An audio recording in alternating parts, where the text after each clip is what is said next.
Yaitu para sahabat radhiyallahu anhum. Karena mereka alumni pertama. Mereka adalah murid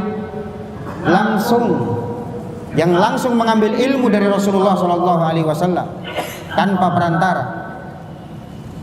Maka tidak ada satu jalan pun bagi umat Islam untuk mengembalikan kejayaan kecuali dengan meniti jalan para salafun saleh, para sahabat radhiyallahu anhum. Namun kalau kita telisik kondisi umat Islam saat ini, terutama para pemudanya, siapa di antara mereka yang senang membaca biografi para sahabat, mengerti kebaikan-kebaikan yang diamalkan oleh mereka, terutama sahabat Abu Bakar As-Siddiq? Kira-kira apa teladan yang bisa kita ambil dari beliau? Banyak di antara kaum muslimin mengenal para sahabat, terutama Khulafaur Rasyidin, tapi contoh-contoh baik dari mereka yang harus kita aplikasikan. Kisah-kisah teladan dari mereka banyak dari kita tidak paham. Banyak kaum muslimin, anak-anak muda lebih giat mempelajari, mengamati autobiografi tokoh-tokoh dunia. Insya Allah kalau tokoh-tokoh dunia ini penemu apa, Masya Allah hafal, ngerti. Bukan terlarang, bukan, tapi menjadi aneh kalau tokoh-tokoh dunia yang hanya menemukan urusan-urusan duniawi kita kenal, kita telisik autobiografinya sedalam-dalamnya, kita bedah luar dalam biografi mereka. Tapi biografi yang berjasa buat umat ini, yaitu para sahabat yang berjasa menyebarkan Islam sepeninggal Rasulullah SAW, kita tidak mengenalnya. Alangkah mirisnya ya seperti itu. Para pendahulu kita tidak kenal kita. Tokoh-tokoh dunia yang mungkin notabene bukan orang muslim, kita berusaha mengenal. Iya, mending tokoh-tokoh dunia ini yang digandrungi tokoh sinetron, tokoh film-film internasional, tokoh sepak bola. Tak sadar kadang-kadang yang digandrungi dari tokoh sepak bola ini bukan orang muslim, tapi alangkah gandrungnya umat Islam terhadap mereka. Cuma sekalian, banyak dari kaum muslimin mengenal pemain sepak bola idolanya, artis idolanya secara detail, bahkan hobinya ngerti, nomor sepatunya mungkin ngerti. Tapi mereka tidak paham. Suruh menyebutkan saja 10 sahabat yang dijamin masuk surga oleh Rasulullah SAW, mungkin mereka nggak ngerti. Atau banyak di antara mereka ketika ditanya siapa itu Khulafaur Rasyidin, nggak ngerti mereka. Kasihan. Coba kalau ditanya line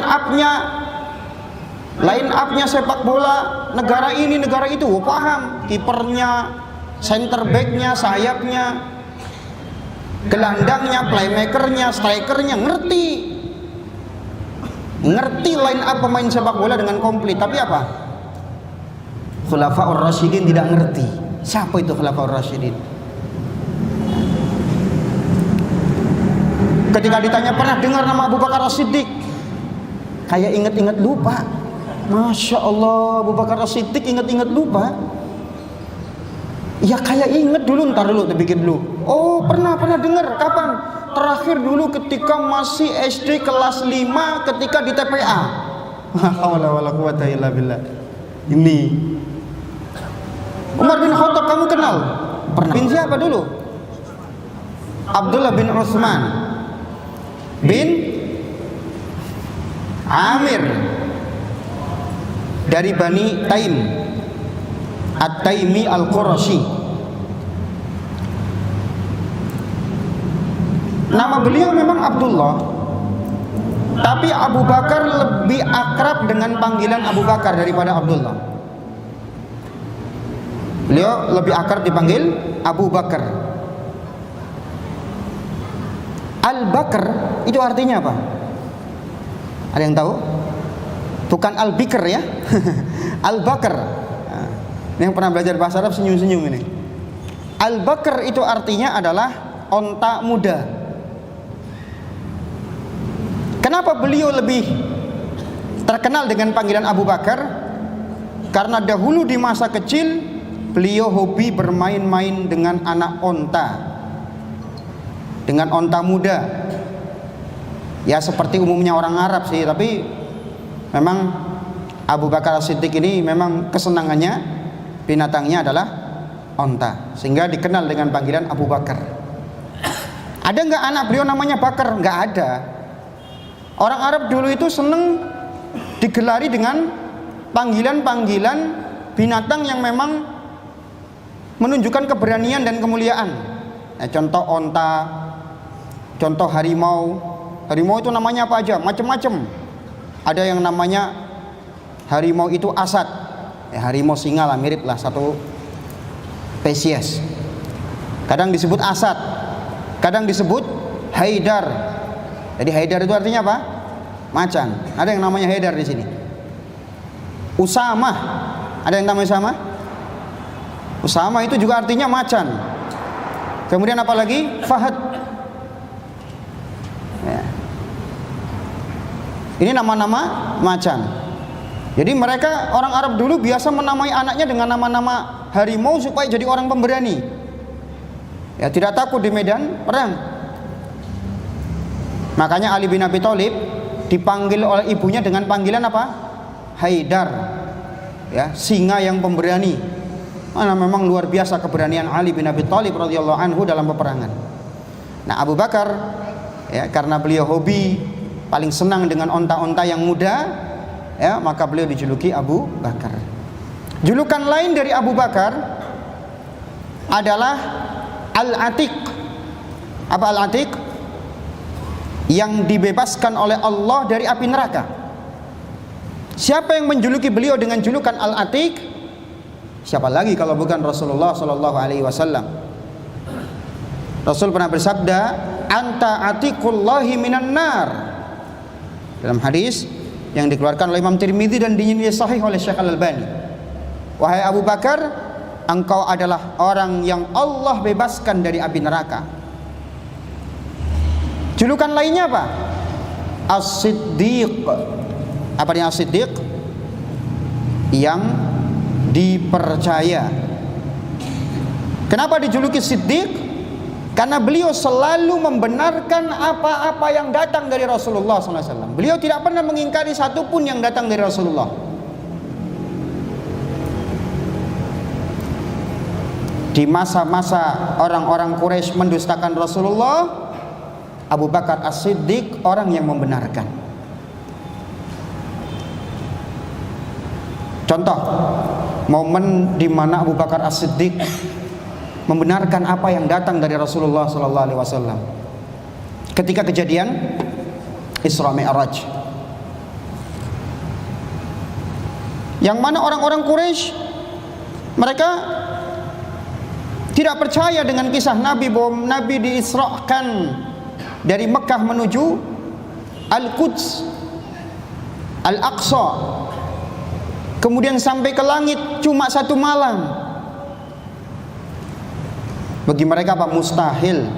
Orang perjalanan dari Mekah menuju Palestina itu udah jauh sekali. Antum hitung sendiri pakai map berapa kilometer tuh.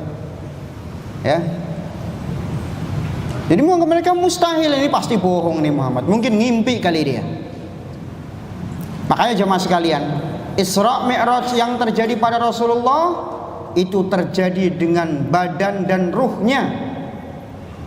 Sehingga keliru orang yang mengatakan bahwa Isra-nya Rasulullah, Mi'raj-nya Rasulullah hanya dengan ruhnya. Ini salah. Sebab kalau dengan ruh sama aja itu mimpi. Kalau Rasulullah mimpi, ya orang kafir Quraisy nggak akan mendustakan. Namanya juga ngimpi. Ngimpi bisa saja orang dalam sekejap berpindah dari sini sampai ke Makassar misalnya. Namanya juga ngimpi. Makanya ini pendapat yang tidak benar. Yang benar bahwa Nabi SAW apa?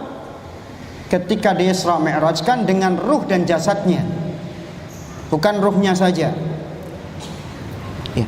Nah di sini orang-orang kufar Quraisy mereka mengingkari. Ini Muhammad ini mengigo ini. Mana ada satu malam berjalan dari Mekah sampai Al-Quds? Nggak mungkin. Akhirnya Rasulullah SAW dites sama orang-orang musyrikun. Coba kalau kamu memang ke Baitul Maqdis, akhirnya dites, ditanya, bagaimana bentuk bangunan Baitul Maqdis? Terus di sebelah sini apa, di sebelah sini apa? Nah, Nabi sempat bimbang karena hanya melihat sekali. Akhirnya Allah Ta'ala menggambarkan di hadapan beliau bagaimana gambaran Baitul Maqdis, bagaimana orang di sekelilingnya. Nabi langsung melihat, diperlihatkan di hadapan beliau kondisi Al-Quds, kondisi Palestina seperti ini. Diceritakan kepada orang Quraisy. Orang Quraisy mengatakan apa? Oh, itu nggak benar datang Abu Bakar, itu benar. Abu Bakar ngerti benar ya kondisi Baitul Maqdis, kondisi Al-Quds. Kenapa? Karena Abu Bakar sering dagang, sehingga ngerti kondisinya. Makanya ketika orang Quraisy bohong, bukan begitu bentuknya, kata Abu Bakar, salah, kamu yang salah, betul ini. Jadi siapa yang membenarkan? Abu Bakar. Orang-orang datang kepada Abu Bakar, wahai Abu Bakar As-Siddiq, kamu lihat tuh sahabatmu, maksudnya Nabi Muhammad SAW. Masa dia mengklaim satu malam bisa berjalan dari Mekah menuju Palestina? Ini mustahil katanya. Apa kata Abu Bakar As-Siddiq? Kalau memang Rasulullah yang mengatakan seperti itu, maka saya membenarkan. Bahkan saya membenarkan yang lebih daripada itu, yaitu apa? Turunnya wahyu dari langit ke bumi itu lebih singkat waktunya daripada perjalanan Mekah menuju Baitul Maqdis. Turunnya wahyu kan paling cuma berapa menit ya, mungkin cuma berapa detik ya, nggak lama turunnya wahyu itu ya. Coba bayangkan wahyu turun dari langit dibawa oleh Jibril, itu kan waktunya cepat, nggak lama. Tapi perjalanan beliau di Isra Mi'raj kan itu satu malam. Berarti apa? Lebih ajaib mana? Lebih ajaib turunnya ayat dari langit dalam waktu cepat. Kalau saya mengimani bahwa Nabi ini mendapatkan wahyu dari langit, tentu saya percaya kalau dia apa? Melakukan perjalanan dari Mekah menuju Baitul Maqdis, menuju Palestina hanya dalam waktu satu malam. PP ya, tambah lagi ke Sidratul Muntaha, luar biasa.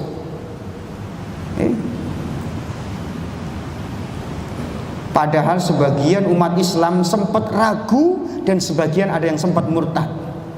Kenapa? Karena dianggap itu tidak masuk akal. Karena apa nggak masuk akal jemaah? Karena mereka nggak punya pesawat terbang zaman dulu. Coba kalau mereka hidup di zaman kita sekarang, berapa cuma naik pesawat dari Mekah ke Baitul Maqdis kalau dibuka rute? Paling berapa jam? Lebih jauh Jakarta ke Papua kali ya? Lebih jauh Jakarta ke Papua kayaknya ya. Saya belum ngitung-ngitung sendiri aja dah. Naik pesawat cuma 1 jam 2 jam nyampe, nggak usah semalam. Kalau pesawat yang ada di kita juga cepat, apalagi buruk lebih cepat lagi. Buruk kendaraan yang dikendarai oleh Nabi SAW lebih cepat lagi. Wong pesawat saja sekarang begitu cepatnya ya. Perjalanan dari Jakarta menuju Madinah hanya sekitar 9-10 jam saja ya, nyampe jauh lebih jauh daripada Mekah dan Palestina. Bayangkan. Makanya kalau kita pikir-pikir kejadian Isra Mi'raj sangat masuk akal.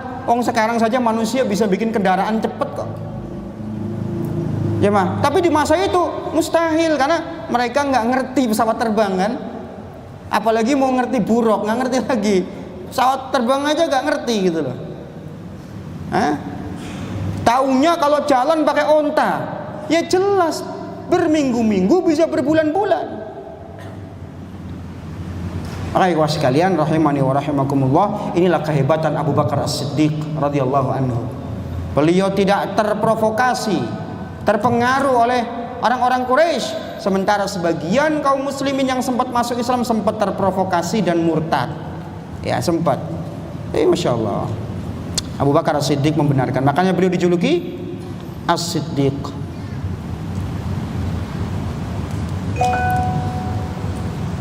Kapan beliau lahir? Abu Bakar As-Siddiq dilahirkan kurang lebih 2 tahun setelah tahun gajah. Tahun gajah itu persis tahun kelahirannya Rasulullah SAW. Iya, tahun di mana Abraha menyerang kota Mekah dengan pasukan bergajahnya, yang Allah abadikan dalam surah Al-Fil.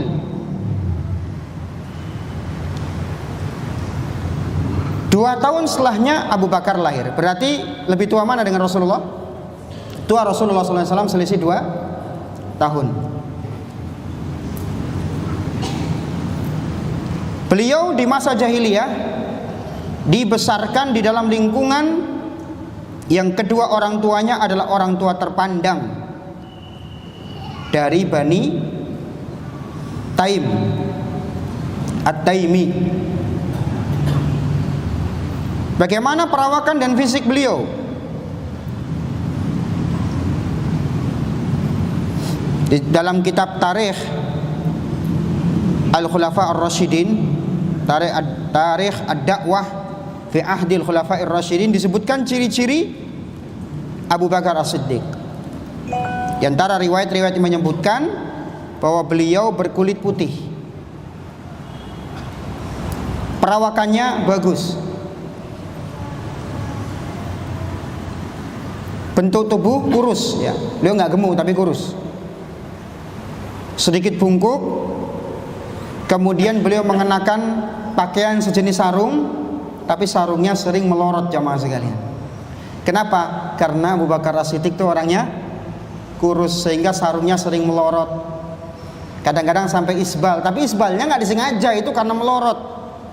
Biasanya orang kan kalau kurus gitu ya, padahal sudah diikat pakai sabuk, melorot lagi kan gitu. Nah, ini nggak apa-apa ya, ini isbal yang tidak sengaja, tidak mengapa. Dan tidak diniatkan dengan niat yang tidak baik. Memang karena tidak disengaja oleh beliau, sering melorot karena beliau kurus. Kemudian wajahnya juga kurus, matanya cekung, betisnya kecil, pahanya kekar, ya. Kemudian jenggotnya dikasih henna, tahu henna ya? Nah, dikasih juga al-katem, artinya tidak berwarna putih tapi dikasih henna di jenggotnya. Ya, ada beberapa riwayat. Di antara riwayat Bukhari Muslim juga disebutkan di situ ciri-ciri Abu Bakar As-Siddiq. Nah, ayah beliau tadi namanya siapa? Namanya Utsman bin Amir. Ini bapaknya Abu Bakar As-Siddiq. Bapaknya Abu Bakar As-Siddiq Muslim enggak, Iswan? Masuk Islam enggak? Masuk Islam di waktu tuanya. Bapaknya Abu Bakar As-Siddiq lebih dikenal dengan Abu Quhafah. Nama aslinya Utsman tapi panggilannya Abu Quhafah. Dan beliau sempat masuk Islam ketika Fathu Mekkah dan membaiat Rasulullah sallallahu alaihi wasallam. Ibunya Abu Bakar bernama Salma bintu Sokr atau Ummu Al-Khair. Taib. Berapa istri Abu Bakar, jemaah? Coba sebutkan satu nama dari istrinya Abu Bakar. Siapa yang tahu? Nggak tahu, jemaah? Antum kalau ustadz poligami, antum cari-cari nanti korek-korek ya. Oh, ini ustadz ini poligami kagak ya? Kalau Abu Bakar As-Siddiq saya tanya, berapa istrinya? 4 istrinya, jemaah. Ya, istrinya Abu Bakar 4. Saya nggak bicara poligami lah ya, Wan ya. Saya bicara sirahnya Abu Bakar. Antum jangan kegeeran. Taib. Siapa istri beliau diantaranya? Yang pertama adalah Qutailah bintu Abdul Uzza. Qutailah binti Abdul Uzza diceraikan oleh Abu Bakar ketika masih jahiliyah, sebelum masuk Islam. Dari pernikahan dengan Qutailah lahirlah anak beliau yang namanya Abdullah bin Abu Bakar As-Siddiq. Abdullah bin Abu Bakar. Kemudian lahir pula seorang perempuan namanya Asma binti Abi Bakar. Ya, sering dengar ya nama Asma binti Abi Bakar. Iya. Ibunya ini Qutailah. Makanya Asma pernah minta izin sama Rasulullah. Wahai Rasulullah, ibu saya musyrik. Dia mau mengunjungi saya. Apakah saya temui dia? Maka Rasul mengatakan temui, nggak apa-apa. Ya, ditemui saja. Ya. Baik. Tidak mengapa berbuat baik selagi mereka tidak memusuhi. Akhirnya turun firman Allah Al-Mumtahanah ayat keempat. La yanhakumullahu 'anil ladzina lam yuqatilukum fid dini wa lam yukhrijukum min diyarikum an tabarruhum wa tuqsitu ilaihim innallaha yuhibbul muqsitin. Al-ayah. Ya, tidak mengapa bagi kalian, Allah tidak melarang kalau kalian berlaku adil terhadap orang-orang musyrik yang tidak memerangi kalian. Sesungguhnya Allah cinta kepada orang-orang yang berbuat adil. Ya, ini asbab nuzul ayat ini. Kemudian yang kedua, istri beliau yang kedua adalah Ummu Rumman bintu Amir. Ummu Rumman bintu Amir. Dari Ummu Rumman ini lahirlah putra beliau yang bernama Abdurrahman bin Abu Bakar, maaf. Kemudian Aisyah bintu Abi Bakar. Berarti Aisyah dengan Asma ini beda apa? Beda ibu ya, tapi bapaknya Abu Bakar As-Siddiq. Kemudian yang ketiga Asma bintu Umais. Ini video yang ketiga.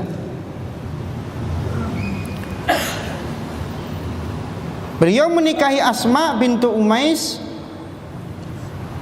dan Asma bintu Umais adalah salah satu dari wanita yang pertama-tama masuk Islam.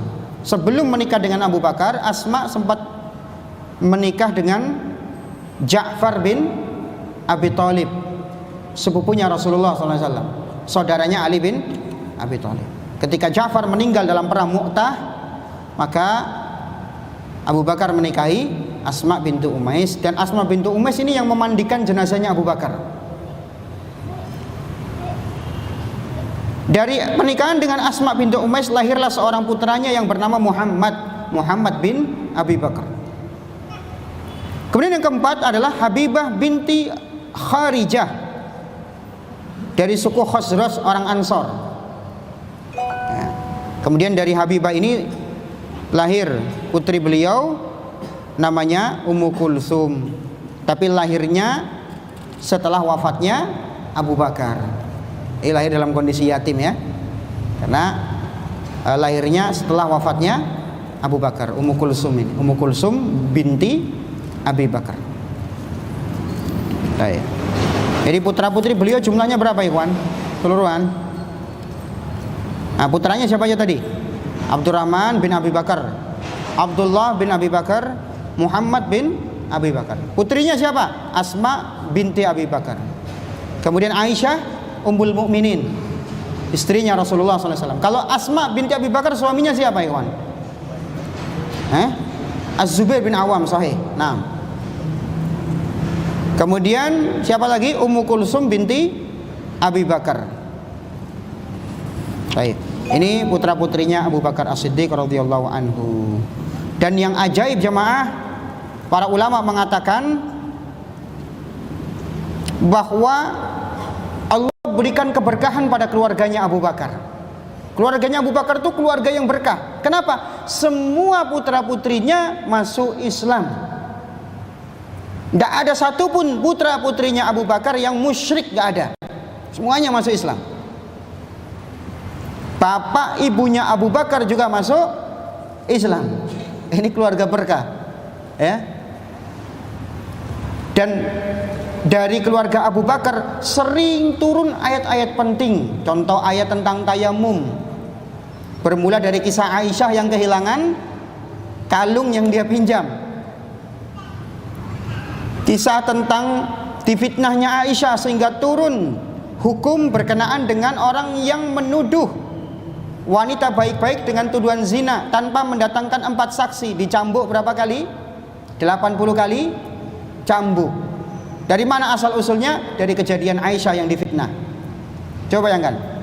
Makanya Para sahabat banyak memuji keluarga Abu Bakar. Wahai keluarga Abu Bakar, keluarga kalian itu keluarga yang banyak mendatangkan berkah. Ayat banyak turun berkaitan dengan keluarga kalian. Ini luar biasa keberkahannya keluarga Abu Bakar As-Siddiq radhiyallahu anhu. Jadi ini ikhwan sekalian, kalau mau berkeluarga, pikirkan anak keturunan kita, bahwa kita berkeluarga ini untuk membentuk generasi yang soleh dan soleha.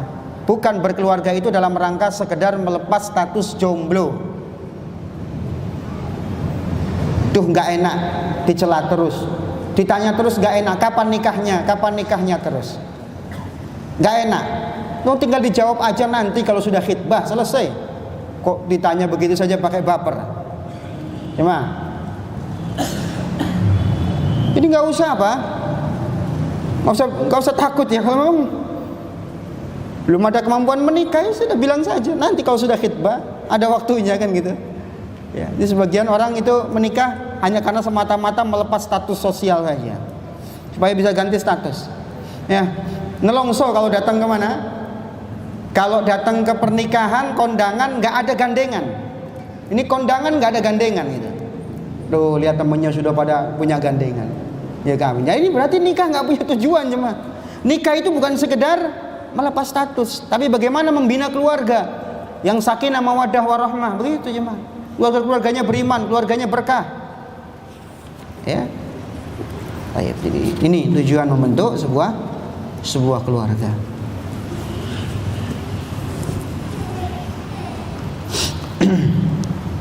Satu pembahasan lagi jemaah sebelum kita pending dulu untuk sholat ya. Satu pembahasan lagi yaitu Abu Bakar di masa jahiliyah. Bagaimana kondisi beliau di zaman jahiliyah?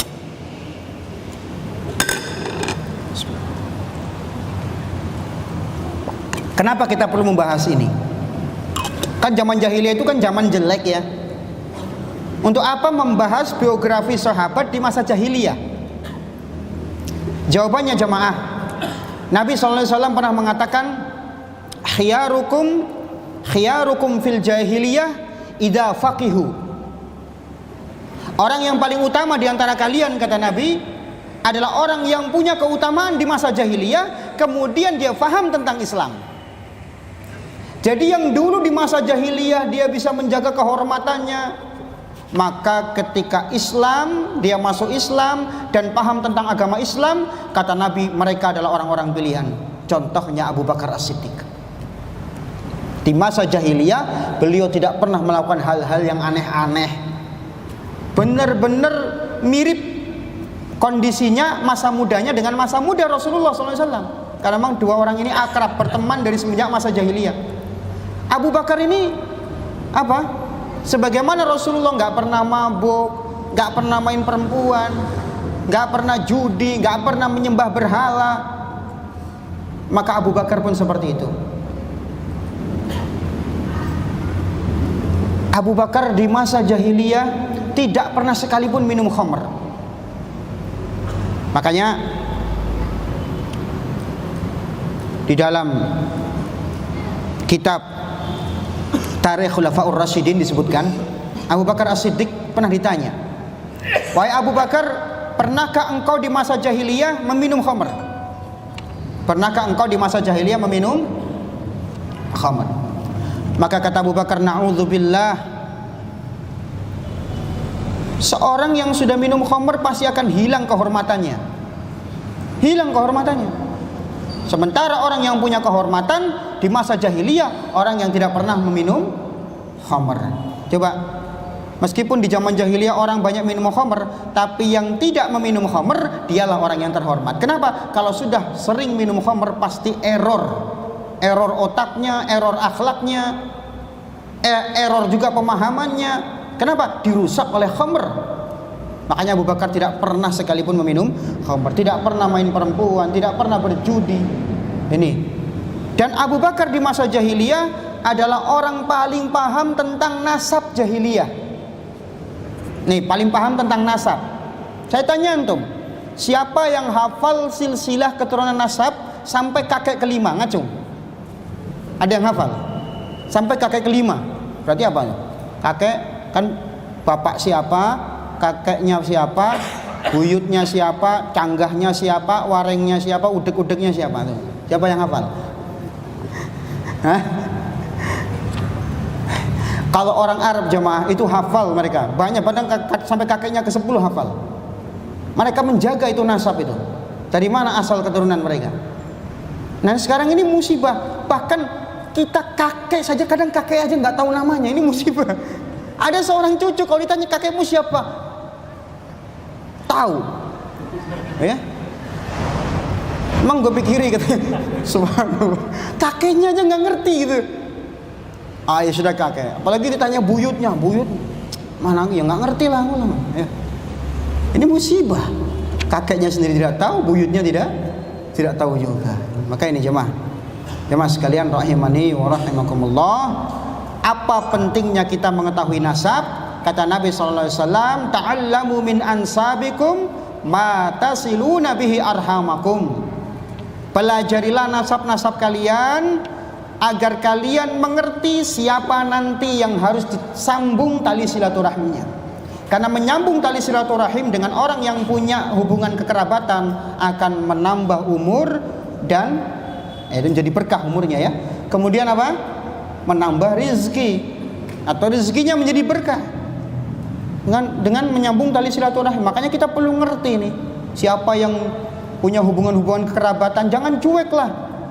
Kenapa? Karena keutamaannya menyambung tali silaturahim. Paling enggak walaupun tidak langsung mengunjungi, paling tidak kita ya cuman ngirimkan SMS atau WA, pesan singkat ya, mengucapkan salam bahwa kita masih ada hubungan kekerabatan. Paling tidak seperti itulah kita masih menjalin komunikasi. Wallahu taala ala wa alam bisawab. Saya cukupkan sampai di sini. Insyaallah ba'da salatul Isya kita akan lanjutkan pembahasan masih di sirah Abu Bakar As-Siddiq. Sallallahu wasallam wa baraka ala nabiyina Muhammad. Wassalamualaikum warahmatullahi wabarakatuh. Baik. Kita lanjut materi sedikit ya. Selanjutnya materi kita Abu Bakar As-Siddiq ketika masuk Islam. Ketika Nabi Shallallahu Alaihi Wasallam diutus sebagai Rasul, maka diantara teman beliau yang pertama kali diajak masuk Islam, sahabat karib beliau adalah Abu Bakar As-Siddiq. Karena hubungan pertemanan antara Rasulullah dengan Abu Bakar ini sudah terjalin akrab dari semenjak masih kecil. Akrab sekali, dan memang karakter Abu Bakar juga ketika masa jahiliyah ya meniru karakternya Rasulullah SAW. Ya, jadi sehingga pas namanya teman, kalau sifatnya sama pasti klop, pasti akrab. Tapi kalau sifatnya tidak sama, susah untuk akrab. Ya, ini yang dialami Rasulullah SAW dengan Abu Bakar As-Siddiq. Tanpa keraguan sedikit pun, Abu Bakar As-Siddiq ketika ditawari masuk Islam langsung masuk Islam. Tidak ada perlawanan, tidak ada perdebatan. Begitu Rasulullah menawarkan Islam, Abu Bakar langsung masuk Islam. Sehingga Imam Abu Hanifah pernah menjelaskan, orang yang pertama kali masuk Islam dari kalangan laki-laki adalah Abu Bakar, dari kalangan wanita adalah Khadijah, dari kalangan hamba sahaya Zaid bin Harithah, dan dari kalangan anak-anak kecil yaitu Ali bin Abi Thalib.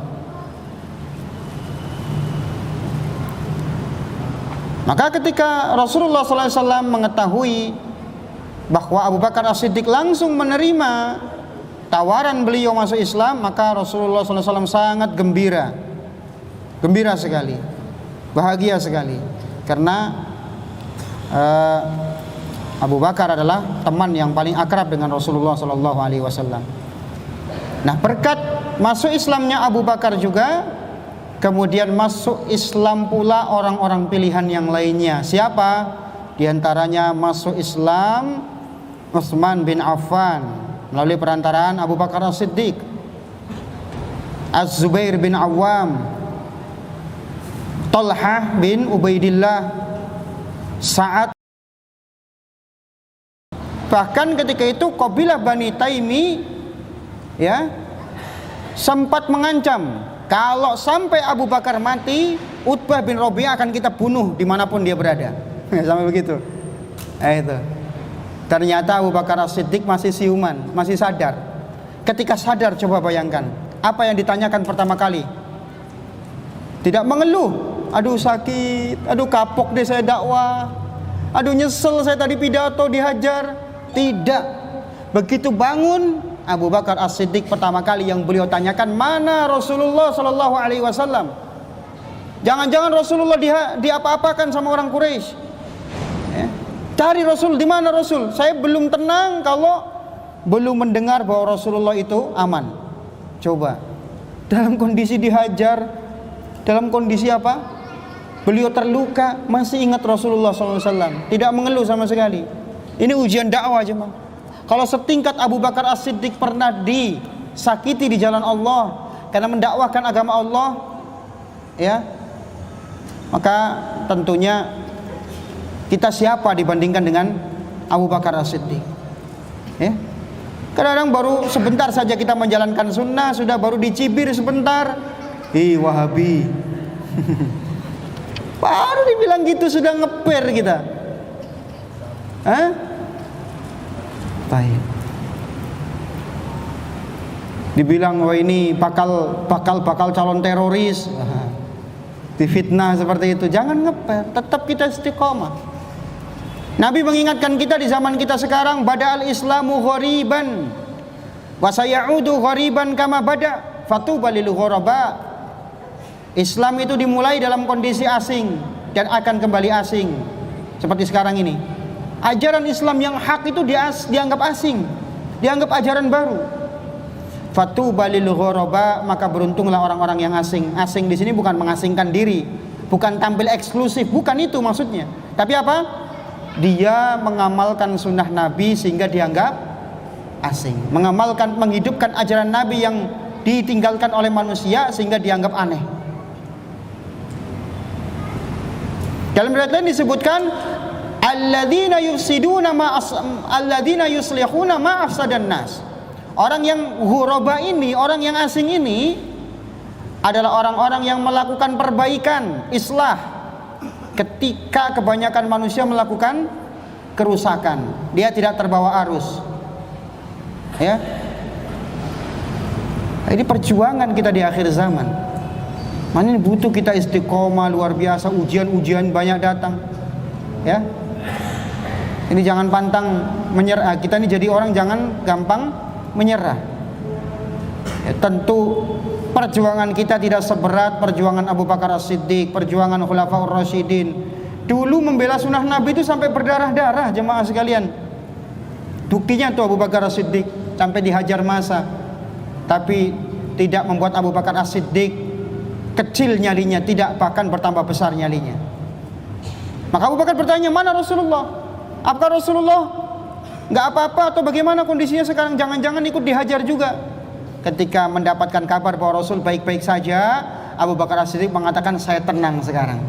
Walaupun beliau lagi merasakan sakit, ya, mukanya dihajar, diinjak-injak badannya. Coba bayangkan, sampai dikira Abu Bakar itu sudah mau mati. Coba bayangkan.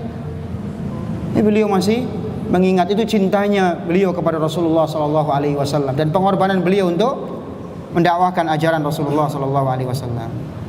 Iya. Suatu ketika juga pernah Rasulullah SAW sedang mengerjakan sholat, maka beliau dicekik lehernya. Dicekik oleh siapa? Dicekik lehernya oleh Uqbah bin Abi Mu'aid, tokoh musyrikun Quraisy. Lagi sholat dicekik. Maka datang Abu Bakar As-Siddiq membela dan mengatakan, apakah engkau akan membunuh orang yang hanya mengucapkan la ilaha illallah? Istilah kita, kamu resek banget sih. Orang Muhammad punya keyakinan sendiri, kamu punya keyakinan sendiri, kok kamu yang resek gitu loh. Nah, itu mungkin bahasa kita begitu. Jadi Abu Bakar As-Siddiq menegur, apa salahnya Muhammad, orang dia punya keyakinan sendiri? Kenapa kamu cekik, kenapa kamu siksa begini ya? Ayo. Ini jadi pembelaannya kepada Rasul luar biasa. Abu Bakar As-Siddiq setelah masuk Islam langsung membela Rasulullah SAW. Dan begitu masuk Islam, Abu Bakar As-Siddiq banyak memerdekakan orang-orang yang ditindas oleh musyrikun Quraisy. Di antaranya siapa? Bilal bin Abi Rabah, sang muadzinnya Rasulullah SAW. Beliau diperbudak oleh siapa? Oleh seorang yang bernama, ada yang tahu? Siapa tuannya Bilal? Umayyah bin Khalaf. Bilal itu disiksa sama Umayyah bin Khalaf. Ya. Nanti Umayyah bin Khalaf tertangkap ketika perang Badar, kemudian Bilal mau balas dendam itu. Akhirnya apa? Bilal sudah bilang, ini kalau ada Umayyah saya nggak aman ini, dikejar. Akhirnya apa? Dihajar Umayyah bin Khalaf, mati. Gitu ya. Baik. Jadi ketika Bilal bin Rabah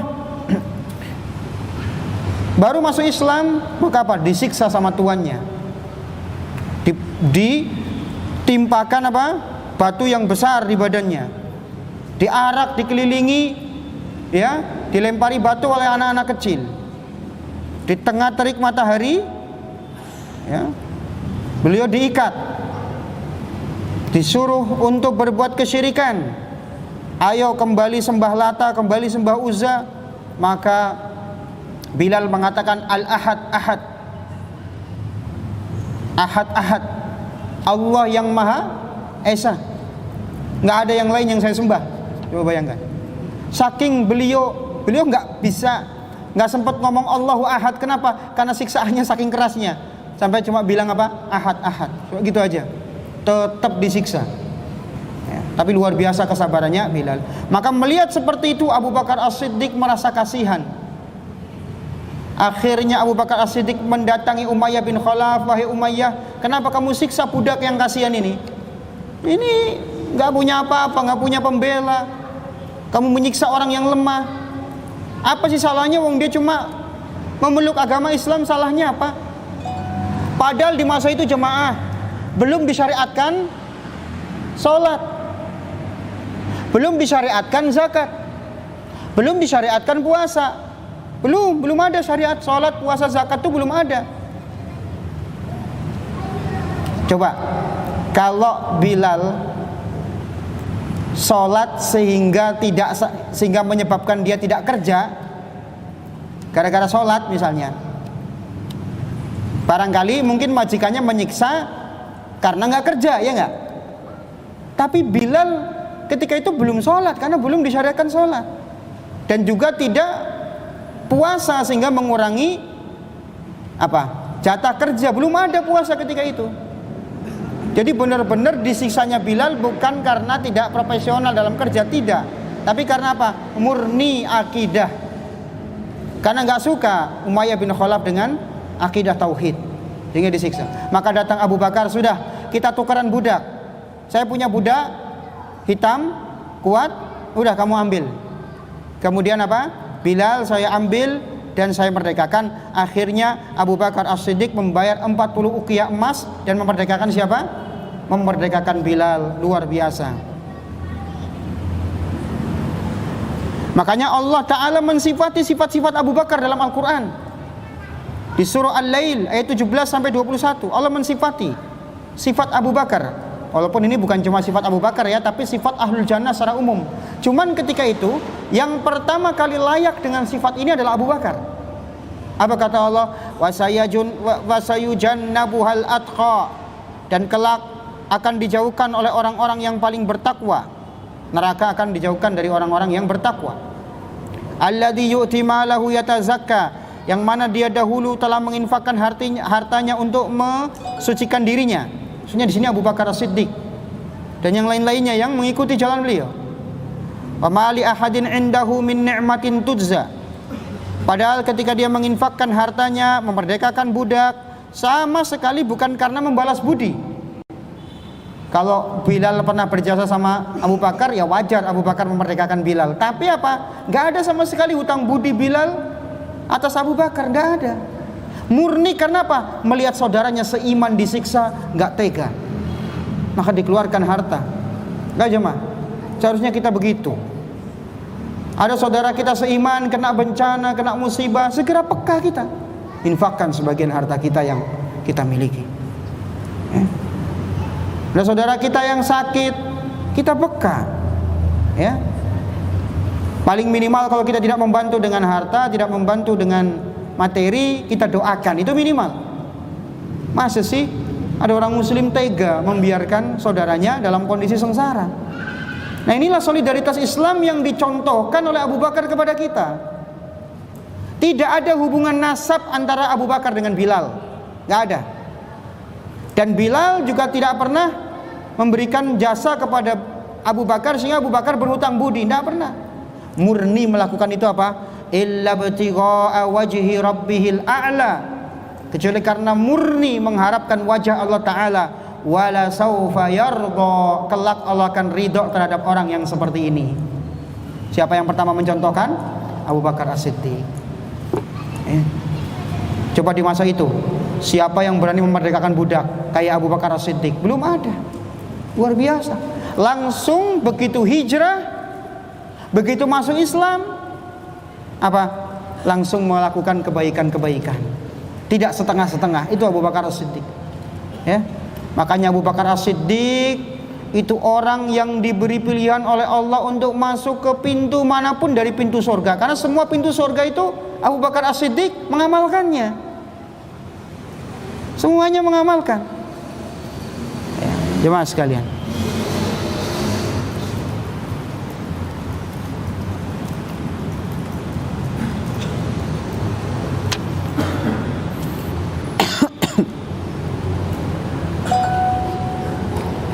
Kemudian diantara jasa-jasa lain yang dipersembahkan oleh Abu Bakar As-Siddiq ketika beliau masuk Islam adalah menjadikan halaman rumahnya tempat sholat.